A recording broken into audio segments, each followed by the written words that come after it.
পরনে লাল শাড়ি, নাকে নুলক, খোপায় ফুল, সব মিলিয়ে যেন বধূর বেশে বুবলি। নির্মাতা শাহাদাত হোসেন লিটন পরিচালিত অহংকার ছবির গানের শুটিংয়ে সাভারে এমন বেশে দেখা মিলল বুবলির। আসছে পহেলা বৈশাখে মুক্তির অপেক্ষায় আছে সাকিব বুবলি অভিনীত তৃতীয় ছবি অহংকার।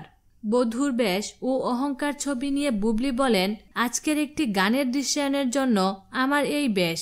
ইতিমধ্যে ছবির সব কাজ শেষ হয়েছে, শুধু কিছু গানের কাজ বাকি, আর তা অল্প কিছুদিনের মধ্যেই শেষ হবে।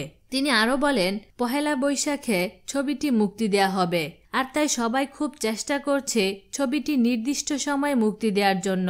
আজকে ছবির কাজ শেষ করার জন্য আমাদের সঙ্গে কলকাতা থেকে এসে যোগ দিয়েছেন শাকিব খান। আব্দুল্লাহ জহির বাবুর চিত্রনাট্যে অহংকার ছবিতে সাকিব বুবলি ছাড়াও আরও অভিনয় করেছেন নূতন, তমা মির্জা, চিকন আলী সহ অনেকেই। বিনোদন জগতের নিত্য নতুন খবরাখবর জানতে আমাদের চ্যানেলটিতে সাবস্ক্রাইব করার জন্য আপনাকে আন্তরিক ধন্যবাদ।